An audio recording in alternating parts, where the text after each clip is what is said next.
Doutoras e doutores, me chamo Daniel, sou professor de Física da plataforma da mentoria e vou te ajudar a resolver essa questão do Enem 2024 que falava sobre métodos de propagação de calor e ainda mais específico sobre aquecedores solares. A questão falou o seguinte: aquecedores solares são equipamentos utilizados para o aquecimento da água pelo calor do sol e são compostos por coletores solares, nos quais ocorre o aquecimento da água e por um reservatório térmico em que é armazenado ali água quente para ser usada em um momento futuro. A figura ilustra o esquema de como funciona esse equipamento. A imagem da questão ela trouxe os elementos principais, né? O sol emanando ali radiação solar para as placas, para esse coletor solar. Nós temos ali justamente o fluxo de água quente subindo e água fria descendo, certo?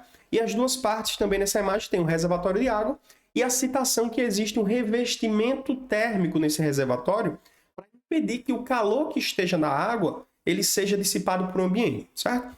Só que para a gente entender mais a fundo os métodos de propagação de calor e em que etapa ele ocorre, que é justamente a pergunta dessa questão, eu trouxe para você aqui um fragmento das nossas aulas teóricas, de um esquema de uma das nossas aulas teóricas, para te explicar com clareza como funciona, né, cada parte de transferência de calor nesse dispositivo. Vamos lá.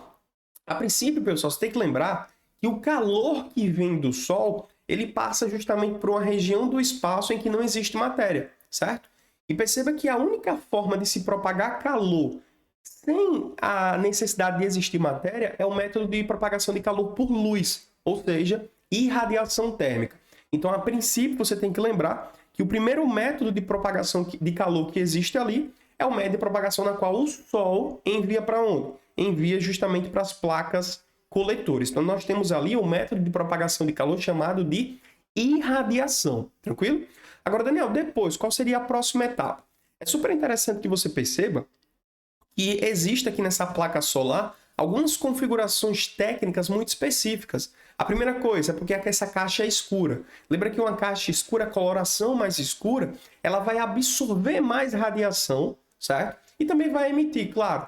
Mas só que o que acontece? Para que você não perca essa emissão dessa caixa de coloração escura, a gente coloca um vidro ali, ó, um vidro, tá? Nessa parte frontal. E se você tiver uma caixa até um pouco mais tecnológica, como é o caso da nossa questão, nós temos ali um sistema que está em vácuo, certo? Para impedir justamente também que outros métodos de propagação de calor, como condução e correntes de convecção, sejam utilizados aqui nesse ambiente. Então só vai existir o que, Daniel? Aqui, ó, irradiação térmica chegando nesse espaço. Só que o que acontece? Dentro dessa caixa escura, né, que está bastante aquecida por diversos fatores, como a gente falou, existe também um papel alumínio que fica lá na parte de trás para refletir a luz do sol e incidir justamente nessa canaleta de um material condutor, geralmente cobre, tá? E o que é que acontece, Daniel? Esse material, por ser condutor e estando dentro desse forno, né, recebendo radiação solar, ele vai transferir calor por condução para a água fria que passa por ali. Então, imagina que a gente tem um reservatório aqui, água fria, certo? A água fria entra dentro dessa caixa escura, entra dentro desse coletor solar e esses tubos estarão aquecidos, concorda comigo? E esse tubo, por ter uma alta condutividade térmica, consegue transferir o calor por condução para a água fria que passou por ali. Aí a gente tem que lembrar uma coisa. Até agora a gente já citou dois métodos de propagação de calor. A irradiação chegando na placa e a condução do cobre, né, do material de alta condutividade térmica para a água. Só que, Daniel, a água, por sua vez, ela não é um material condutor, ela é um material isolante. E a gente tem que lembrar que materiais isolantes propagam calor por quem? Por correntes de convecção. Aí a gente vai perceber a água aquecendo, certo? Diminuindo ali um pouco a sua densidade.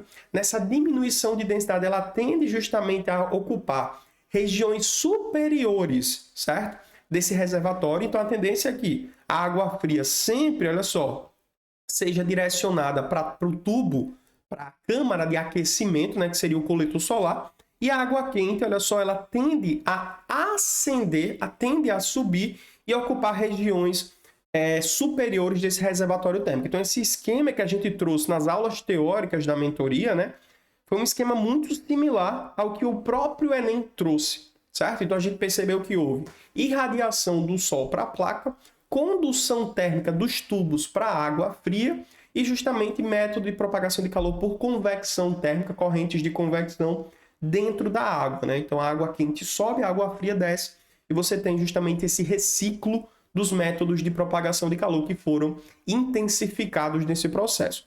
Pergunta da questão: o processo pelo qual ocorre transferência de calor dos coletores para o reservatório térmico, perceba que a imagem até ilustra aqui, ó, dos coletores para o reservatório, água quente subindo, água fria descendo.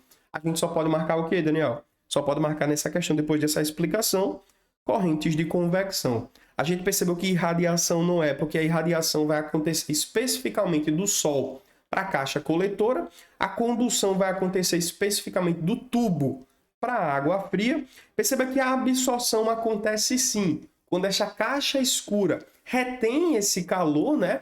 Mas não é necessariamente essa etapa que permite o aquecimento da água para o reservatório, e a difusão foge bastante desse contexto, né? E seria basicamente um sinônimo aí da dissipação da energia, beleza? Então a gente marca nessa questão alternativa letra E. Se você gostou desse vídeo, gostou dessa revisão teórica, curte esse vídeo e se inscreve aqui no canal da AM.